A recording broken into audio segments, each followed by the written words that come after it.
தேவ பிள்ளைகளும் நம்பிக்கையும் இந்த தலைப்பின் கீழாக நாம் ஒவ்வொரு வாரமும் தொடர் போதனைகளாக தியானித்து வருகிறோம்.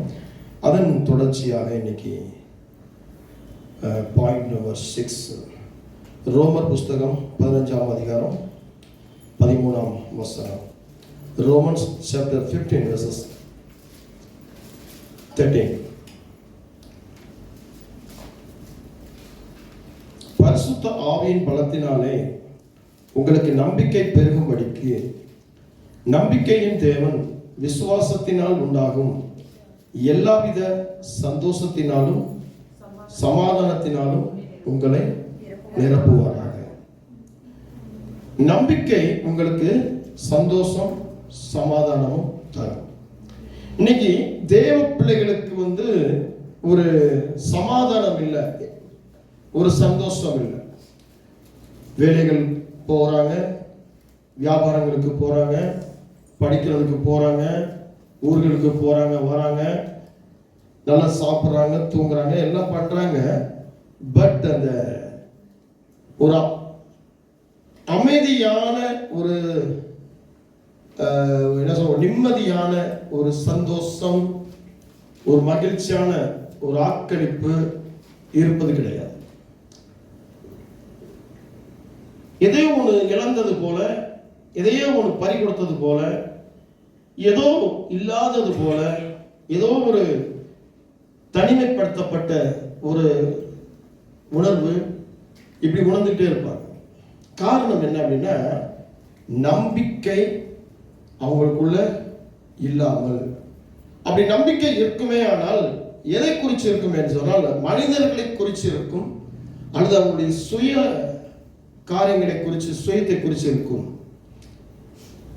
என்னால் முடியும் என்ற அந்த தன்னம்பிக்கை தான் இருக்குமே ஒழிய, ஆண்டவர் மேல் இருக்கிற நம்பிக்கை மிகவும் குறைவாக இருக்கும். எப்ப பார்த்தாலும் அவங்களுக்குள்ள ஒரு வெறுமையை உணர்ந்துகிட்டே இருப்பாங்க. எதையோ பறி கொடுத்தது போல யோசித்துக்கிட்டு, அப்படியே மூஞ்சி கடினப்படுத்தி வச்சுக்கிட்டு, அப்படியே ஆழமா சிந்திச்சுக்கிட்டு, யோசிச்சுக்கிட்டு, யார்கிட்ட பேசும்போது கூட பார்த்தீங்கன்னா எதையோ ஒரு மைண்ட்ல ஓடிக்கிட்டு, ஆராதனைக்கு சபைக்கு வந்தா கூட ஏதோ ஒரு திங்கிங்ல தான் இருப்பாங்க. என்ன பிரதர், என்ன சிஸ்டர் சொல்ல கேட்குதா, என்ன சொன்னீங்க, என்ன சொன்னீங்க, இல்லை ஏதோ யோசனை அப்படின்வாங்க. சிரிக்கணும் அப்படின்னா அவங்களுக்குள்ள அந்த சிரிப்பு வர்றதுக்கு ரொம்ப விலை கொடுக்க வேண்டியிருக்கும். வேதம் சொல்லுது, பரிசுத்த ஆவியின் பலத்தினாலே உங்களுக்கு நம்பிக்கை பெருகும்படிக்கு. அப்போ இந்த நம்பிக்கை உங்களுக்கு சந்தோஷம் சமாதானம் தரும் என்று சொன்னால், அந்த நம்பிக்கைக்கு உங்களுக்குள்ள பரிசுத்த ஆவியானவர் உதவி செய்யும்படியாக, பரிசுத்த ஆவியானவர் உங்களுக்குள்ள அந்த பலத்தை கொடுக்கும்படியாக இருக்கிறார்.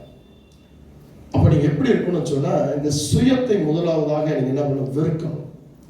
சுயமா யோசிக்கிறது, என்னால முடியும், என்னால முடியும், நான் யோசித்தேனா, நான் ஜெபித்தேனா, நான் நடத்தினா, நான் போனேனா, இப்படி அது முதல் விட்டுட்டு, பரிசுத்த ஆவியானவர் எனக்குள்ள வந்தால் சகலமும் என்னால செய்ய முடியும். பரிசுத்த ஆவியானவர் எனக்குள்ள வந்தால் கர்த்தர் மேல் என் நம்பிக்கை பெருகும். அந்த நம்பிக்கை பெருகினால் எனக்கு என்ன கிடைக்கும்? சமாதான மகிழ்ச்சி கிடைக்கும். இது ரொம்ப முக்கியம். இது கர்த்தர் கொடுக்கிறதான ஒரு பலன். எடுத்து வாசி, பிலிப்பியர் புஸ்தகம் 4ஆம் அதிகாரம் 4ஆம் வசனம்.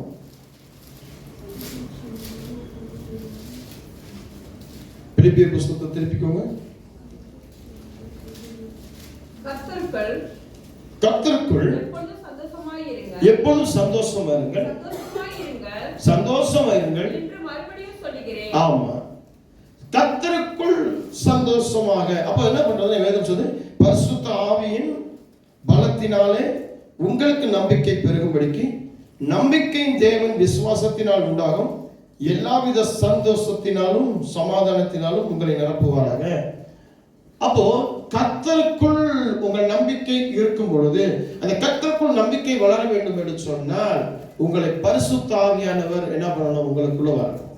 பரிசுத்த ஆவியானவர் உங்களுக்குள்ள வரும். உங்களை பலப்படுத்துறார். எப்படி பலப்படுத்துறார் அப்படின்னா, எப்படி உங்களை ஸ்ட்ராங் படுத்துகிறார் அப்படின்னு சொல்லி பார்க்கும் பொழுது, எந்த மாதிரியாக ஸ்ட்ராங் படுத்துறான்னு சொல்லி பார்க்கும் பொழுது வேதம் ரொம்ப அழகா சொல்லுகிறது. எடுத்து வாசிங்க. ரோமர் புஸ்தகம்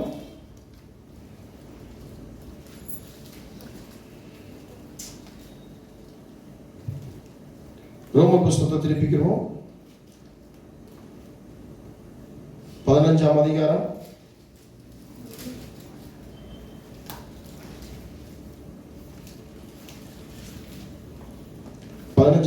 2ஆம் வசனம்.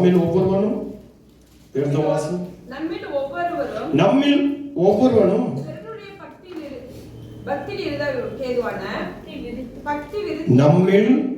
ஒவ்வொருவனும் பிறனுடைய பக்தி விருத்திக்கு ஏதுவான நன்மை உண்டாகும்படி அவனுக்கு பிரியமாய் நடக்க கடவன். கிறிஸ்துவும் தமக்கே பிரியமாய் நடவாமல் உம்மை நிந்திக்கிறவர்களுடைய நிந்தைகள் எவன் மேல் விழுந்தது என்று எழுதியிருக்கிறபடியே நடந்தார்.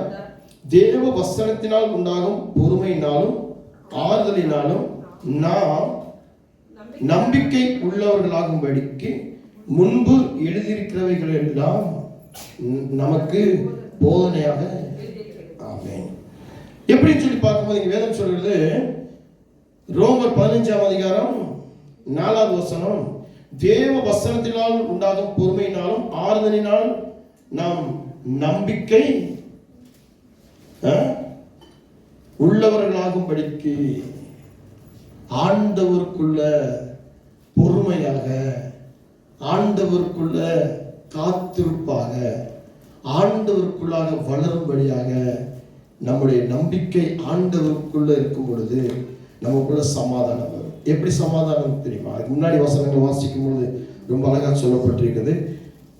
நம்மில் ஒவ்வொருவனும் பிறனுடைய பக்தி விருத்திக்கு ஏதுவான நன்மை உண்டாகும்படி அவனுக்கு பிரியமாய் நடக்க கடவன். கிறிஸ்துவும் தமக்கே பிரியமாய் நடவாமல் உம்மை நிந்திக்கிறவர்களுடைய நிந்தைகள் எவன் மேல் விழுந்தது என்று எழுதியிருக்கிறபடியே நடந்தார். இப்போ நம்ம வாழ்ற வாழ்க்கை எப்படி இருக்கணும் என்று சொல்லி பார்க்கும்போது, இன்னொருவனுடைய பக்தி விருத்திக்கு ஏதுவாக. இதுதான் சமாதானம், இதுதான் சந்தோஷம். அடுத்தவங்களுக்கு விட்டு கொடுத்து வாழ்றது. இப்ப நம்ம என்ன செய்வோம்? விட்டு கொடுத்து வாழ்றதை குறித்து நம்ம என்ன சொல்லுவோம்? ஒரு காலத்துல விட்டு கொடுத்து தாழ்ந்து ஒருத்தர் வாழ்ந்தாங்க அப்படின்னா அவங்க தியாகி. இது பழைய காலம். இப்ப விட்டு கொடுத்து தாழ்ந்து போனா அவங்க சொல்லுவாங்க, என்ன சொல்லுவாங்க? இவன் ஒரு ஏமாளி. இன்னைக்கு இந்த புதிய காலங்கள்ல, இந்த கடைசி காலத்துல அவன் தான் ஏமாளி. அவன் விட்டு கொடுத்து தாழ்ந்து போறேன்னு போயிட்டு இருக்கான். அவனை மாதிரி நானும் வீணா போறதா அப்படிதான் பேசுவானுடைய. அன்னைக்கு தியாகி, விட்டு கொடுத்து வாழ்றான்டா, தாழ்ந்து போறான்டா, அவனை மாதிரி நம்மளும் விட்டு கொடுத்து போகணும், தாழ்ந்து போகணும் அப்படின்னு வாழ்ந்து ஒரு எடுத்துக்காட்டா இருந்தாங்க. ஆனா இன்னைக்கு எப்படி இருக்கிறாங்க அப்படின்னு சொல்லி பார்க்கும்போது, அவன் ஏமாளி, அவன் கோமாளி, அவனை போயிட்டு நானும் உட்காரவா வெறுமையா அப்படின்னு நினைப்பாங்க.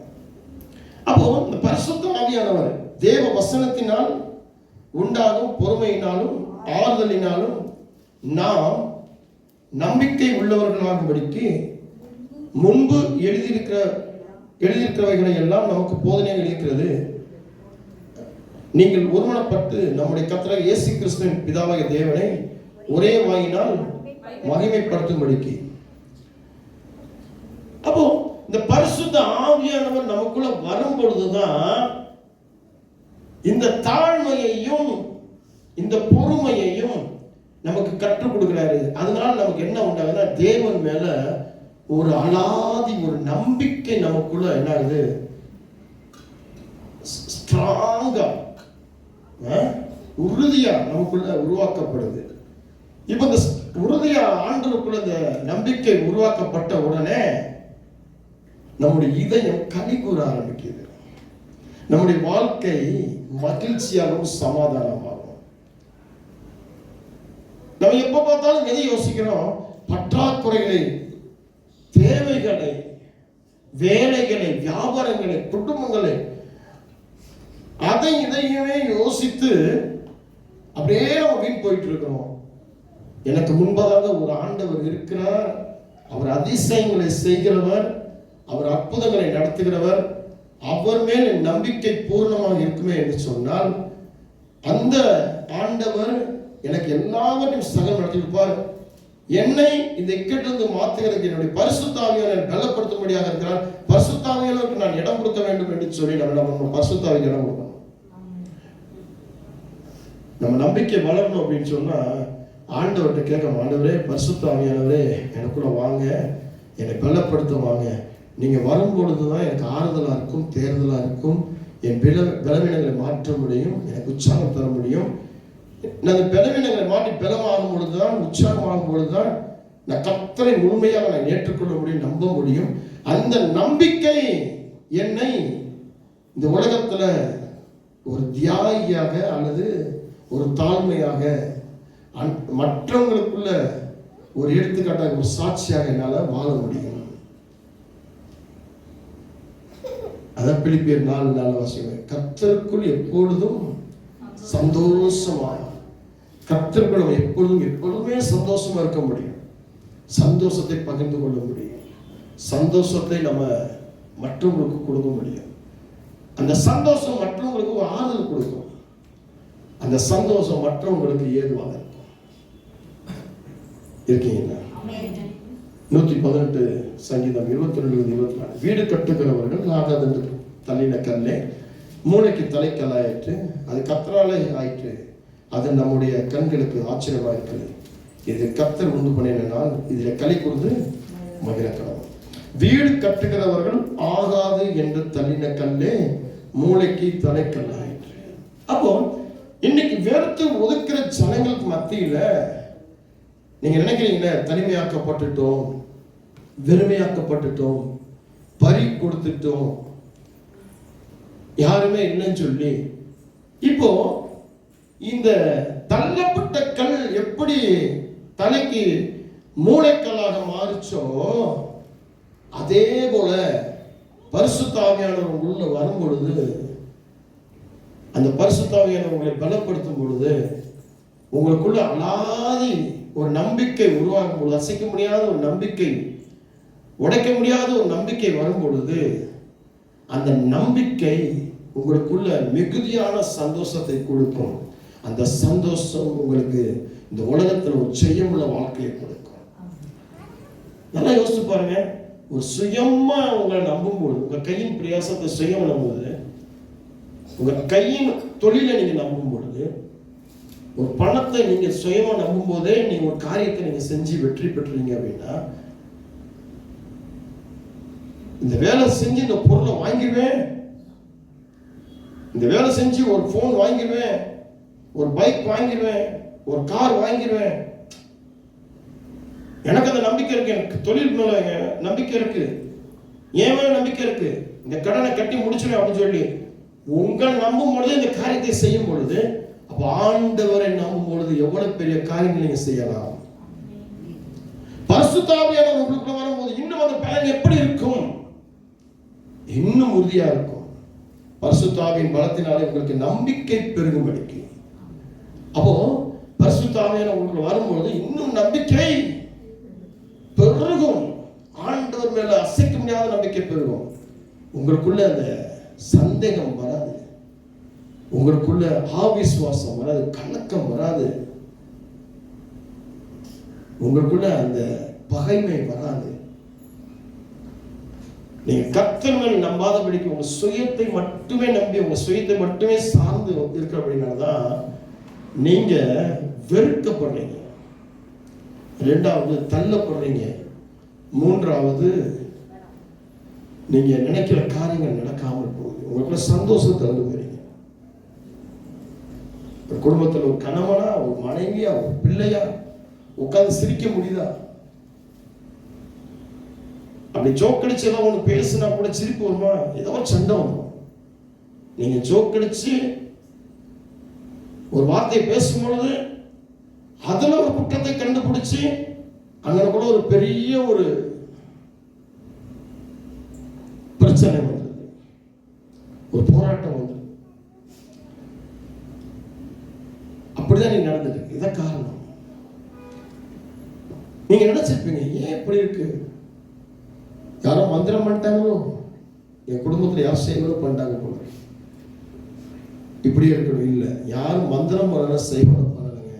பிரியமான தேவன், எப்படி நீங்களே உங்களுக்கு சூன்யத்தை வச்சுக்கிட்டீங்க. எப்படி நீங்க பரிசுத்த ஆவியினுடைய பலத்தில் பெருகாமல், அந்த நம்பிக்கை கர்த்தருக்குள் வளராமல் நீங்க என்ன ஆயிட்டீங்க? நீங்க சங்கீதத்தில் படிக்கும் போது ஒரு வாசனம் படிச்சோங்க. இன்னைக்கு சங்கீதத்தில் வந்து வாசித்தோம்ல, இதய கடினம், என் ஜனமோ என் சத்தத்துக்கு செவி கொடுக்கவில்லை, இஸ்ரவேல் என்னை விரும்பவில்லை, ஆகையால் அவர்களை அவர்கள் இருதயத்தின் கடினத்துக்கு விட்டுவிட்டேன், தங்கள் யோசனைகளின்படியே நடந்தார்கள். உங்களுடைய இதயத்தின் கடினத்திற்கு, உங்களுடைய இதயத்தை நம்பி உங்க சுயத்தை நம்பி இருக்கிறதுனால உங்களுடைய சுயத்துக்கே ஆண்டவர் உங்களை விட்டுறாரு, உங்களை யோசனைக்கு விட்டுறாரு. அதனாலதான் இன்னைக்கு என்ன பண்ண, உங்களுக்கு கூட சந்தோஷம் கிடையாது, சமாதானம் கிடையாது. நீங்க ஆண்டவருக்கு கீழ்ப்படிஞ்சு ஆண்டவர் சத்தத்துக்கு செவி கொடுத்து ஆண்டவரை நீங்க விரும்பி இருந்தீங்க அப்படின்னு சொன்னா நீங்க பரிசுத்த ஆவியினுடைய பலத்தை பெற்றிருப்பீங்க. பரிசுத்த ஆவி உங்களுக்கு வரும்போது கர்த்தர் மேல நம்பிக்கை வரும். கர்த்தரை நீங்க நம்ப ஆரம்பிக்கிறீங்க அப்படின்னா நீங்க சபையை விரும்ப ஆரம்பிச்சிருவீங்க, சபையை நேசிக்க ஆரம்பிச்சிருவீங்க, அப்ப சபையை கட்ட ஆரம்பிச்சிருவீங்க, ஊழியத்தை கட்ட ஆரம்பிச்சிருவீங்க, ஊழியத்தை பெருக்க ஆரம்பிச்சிருவீங்க, ஆத்துமாக்களை கொண்டு வர ஆரம்பிச்சிருவீங்க. உங்களுக்குள்ள மிகுதியான சந்தோஷம் வந்துடும்.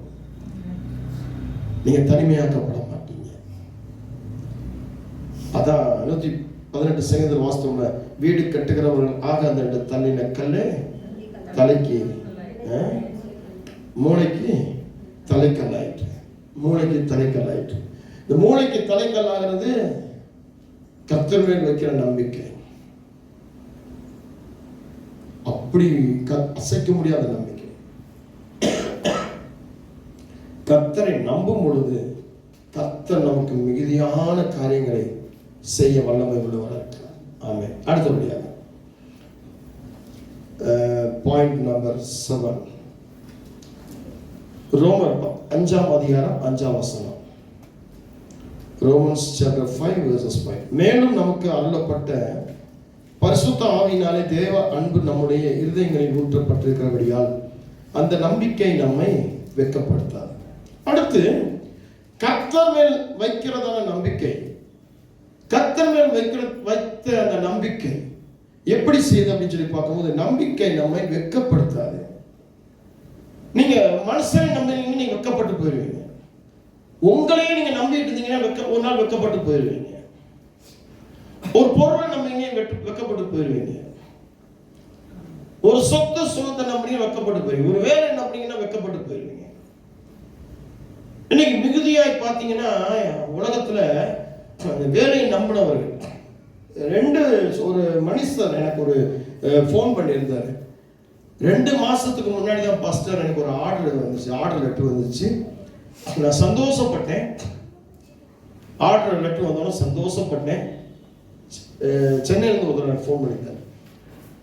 பாஸ்டர் உங்கள் நம்பர் எனக்கு கிடைச்சிச்சு, ஒருத்தர் கொடுத்தாரு, என் வேலைக்காக சொல்லுவீங்க, என் வேலையிலேருந்து என்னை தூக்கிட்டாங்க. அப்படின்னா சொன்னீங்க, நீங்கள் யார் பிரதர்? அவங்க ஒரு சில பேர் சொன்னார், இவங்க மூலமாக அந்த இது கொடுத்தாங்க, உங்களை ஜெபம் பண்ண சொன்னாங்க. எதுக்கு ஜெபம் பண்ணணும் அப்படின்னு அவர் சொன்னாங்க, நான் வந்து ஒரு இன்ஃபோசிஸில் வேலை பார்த்துட்டு இருந்தேன், என்னை வேலையை விட்டு தூக்கிட்டாங்க. 2 மாதத்துக்கு முன்னாடி தான் நான் என்ன பண்ணியிருந்தேன், எனக்கு ஆர்டர் லெட்டர் வந்துச்சு. ஆர்டர் லெட்டர் வந்த உடனே நான் ஒரு பயங்கரமாக நம்பி இருந்தேன். ஆனால் 2 மாதம் கழிச்சு ஆர்டர் லெட்டர் கொடுத்தவங்களை கூட தூக்கிட்டாங்க. பாஸ்டர் தயவு செய்து எனக்கா ஜெபம் பண்ணேன் அப்படின்னு சொல்லி ஜெபம் பண்ணிவிட்டேன். ஜெபம் பண்ணி என்ன நடக்க போகுது? கர்த்தர் பெரிய காரியங்கள் செய்வார். நம்பிக்கை தான். கர்த்தரால் முடியாத ஒரு காரியம் ஒண்ணுமே இல்லை, நம்பிக்கை தான். கர்த்தரால் ஏதோ ஒரு காரியத்தை செய்ய முடியுன்ற ஒரு நம்பிக்கை தான். அப்போ வேலை கூடி நம்பி இருக்கும் பொழுது, சுயத்தை நம்பி இருக்கும் பொழுது அங்கே வெட்கமடைய வாய்ப்பு இருக்கு. மனுஷனை நம்பும் போது வெட்கமடைய வாய்ப்பு இருக்கு. ஆனால் கர்த்தரை நம்பும் பொழுது கர்த்தர் நம்மளை ஒரு காலமும் வெட்கப்படுத்த மாட்டார்.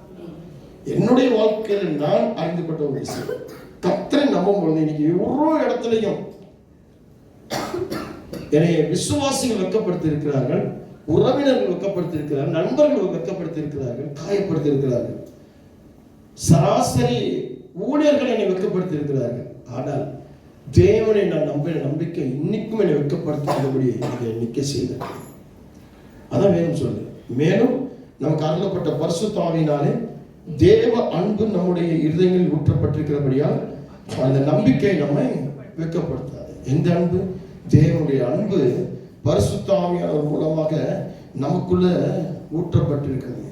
பரிசுத்த ஆவியானவர் மூலமாக பரிசுத்த ஆவியானவர் நமக்கு தேவனுடைய அன்பை நமக்குள்ள ஊற்றிருக்கிறார். அந்த அன்பு நமக்கு புதிய ஒரு நம்பிக்கையை நமக்குள்ள உருவாக்குகிறது.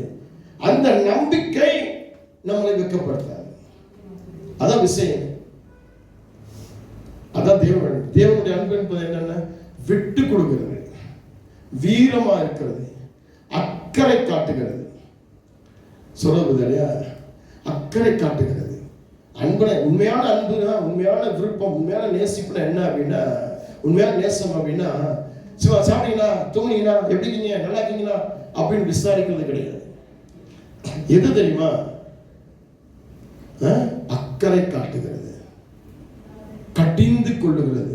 நாம் தவறு செய்யும்போது கடிந்து கொள்கிறது, நம்மளை அடித்து திருத்துகிறது, நமக்கு புத்தி சொல்லுகிறது, நமக்கு உதவி செய்யறதுக்கு மட்டுமல்ல, நமக்கு வீரத்தை புகட்டுகிறது. அதுதான் மெய்யான அன்பு. அந்த அன்பத்தை பரிசுத்த ஆவியானவர் நமக்குள்ள தேவ அன்பாக ஊத்துகிறார். அந்த அன்பு தான் நம்ம இதயத்தில் ஊத்தப்பட்டிருக்கிறபடினாலே நமக்கு ஒரு நம்பிக்கையை கொடுக்குது. அந்த நம்பிக்கை தான் தேவன் மேல, அந்த தேவன் மேல வைக்கிற நம்பிக்கை தான் இந்த உலகத்தில் நம்ம வாழும் பொழுது வெட்கப்படுத்தாதபடி இருக்கிறது. எங்க வெட்கப்பட்டு போயிட்டோம்? மனைவி சொல்லும் போது என் கணவன்கிட்ட நான் வெட்கப்பட்ட நிலை, கணவன் சொல்லும் போது என் மனைவி கிட்ட வெட்கப்பட்ட ஒரு நிலை, பெற்றோர்கள் சொல்லும் போது பிள்ளைகள்கிட்ட வெட்கப்பட்ட ஒரு நிலை, நண்பர்கள்ட்ட வெட்கப்பட்ட ஒரு நிலை, வேலை செய்யறதுல வெட்கப்பட்ட நிலை, வியாபாரம் செய்யறதுல வெட்கப்பட்ட நிலை, ஊழியத்தில் வெட்கப்பட்ட நிலை அப்படின்வாங்க. உங்களுக்குள்ள அந்த தேவனுடைய அன்பு ஊட்டப்படாமல் இருக்கிறது. அந்த தேவ அன்பு என்ன? அக்கறை காட்டக்கூடிய, வீரமாய் இருக்கக்கூடிய, தாழ்மையாய் இருக்கக்கூடிய, உண்மையாய் இருக்கக்கூடிய, பிறனுக்குரியது எனக்குரியது, எனக்குரியது பிறனுக்குரியது என்று சொல்லி அந்த சராசரியாக பெரியவன் சிறியவன் என்று பார்க்காதபடி, படித்தவன் பாமரன் என்று பார்க்காதபடிக்கு, ஏழை பணக்காரன் என்று பார்க்காதபடி, அங்கே ஜாதி பார்க்காதபடி, இனம் பார்க்காதபடி, மொழி பார்க்காதபடி,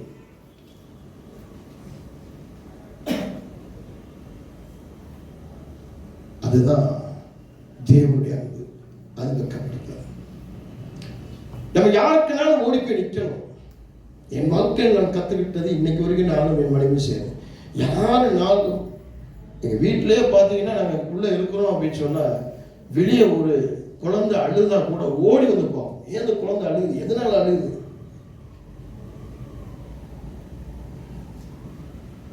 எங்களுக்கு என்ன, யாரோ குழந்தை யாரோ இல்லை, அக்கறை. எதனால? காரணம் என்ன? நம்மளால என்ன செய்ய முடியும், என்ன உதவி பண்ண முடியும், அதை எப்படி சரி பண்ண முடியும்? அதுக்காக நாங்க ஏளனமானவர்கள் கிடையாது. இது எங்களுக்குள்ள தேவனுடைய அன்பை எங்களுக்குள்ள வளர செய்கிறது. இந்த தேவனுடைய அன்பு எங்களுக்குள்ள என்ன ஆகுது? வெட்கப்பட்டு போகாதபடிக்கு எங்களை தைரியப்படுத்துகிறது. வேதம் சொல்கிறது, சங்கீதம் 34:5, அவர்கள் அவரை நோக்கி பார்த்து பிரகாசம் அடைந்தார்கள், அவர்கள் முகங்கள் வெட்கப்படவில்லை. அவர்கள் அவரை பார்த்து. நம்ம யாரை பார்க்கணும்? நம்ம உதவி செய்யும் போது நம்ம என்ன செஞ்சாலும் யாரை பார்க்கணும் தெரியுமா? ஆண்டவரை பார்க்கணும். நான் பல நாள் என்னுடைய தேவைகளுக்காக நான் யார்கிட்டயாவது கேட்கும் பொழுது சில பேர் என்ன சொல்றாங்க, இல்லவே இல்லைன்னுவாங்க. இல்லவே இல்லை, கிடைக்கவே கிடைக்காது அப்படின்வாங்க. சில பேர் என்ன பண்ணுவாங்கன்னா, இன்னைக்கு கொடுத்துறேன் நாளைக்கு கொடுத்துறேன், கடைசி நேரத்தில் கை விரிச்சுடுவாங்க. பார்த்தேன் கிடைக்கல அப்படின்வாங்க. ஆனா இன்னொருத்தவங்க வந்து என்கிட்ட உதவி கேட்கும் போது என்கிட்ட இல்லாமல் இருக்கும். நான் யோசித்து அந்த இடத்துல நின்று பார்ப்பேன், அந்த காரியம் எனக்கு நடந்திருந்தால் எப்படி இருக்கும். உடனே அவங்களுக்கு அந்த உதவி செய்வேன். அந்த உதவி செய்யறதுனால ஏளனமானவன் கிடையாது. தேவனுடைய அன்பு, அக்கறை காட்டக்கூடிய தேவனுடைய அன்பு, அது தேவனுடைய அன்புனால் எனக்கு வந்திருக்கிறதான, தேவனை முகத்தை பார்த்ததுனால எனக்கு கிடைச்ச அந்த நம்பிக்கை. அந்த நம்பிக்கை என்னை என்ன செய்யுது? மற்ற விஷயத்துல என்னை வெட்கப்படுத்தாதபடிக்கு என்னை என்ன பண்ணுது? என்னுடைய சூழ்நிலை தைரியப்படுத்துது. இருக்கீங்களா? இதுதான் விஷயமே. இன்னைக்கும் நான் நிறைய இடத்துல இந்த மாதிரி சூழ்நிலைகள் உணர்ந்திருக்கிறேன். கடந்த மாசத்துல கூட நான் அந்த காரியங்களை உணர்ந்திருக்கிறேன். என் தேவைகள் மத்தியில ஒரு நண்பரை பார்த்து நான் கேட்டேன், இந்த காரியங்கள் இந்த மாதிரி இருக்கு, இந்த மாதிரி செய்ய முடியுமா?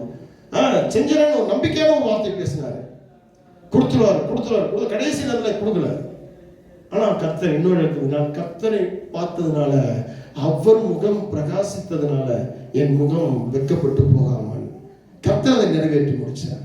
அந்த மனுஷன் கைவிட்டா, ஆனால் ஆண்டவரை நான் பார்த்ததுனால ஆண்டவரை என்னை வெட்கப்படும். அதான் விஷயமே. அதான் நான் என்னுடைய வாழ்க்கையில் நான் கத்துக்கிட்டது. அதான் ஆண்டவர் வைக்கிற நம்பிக்கை.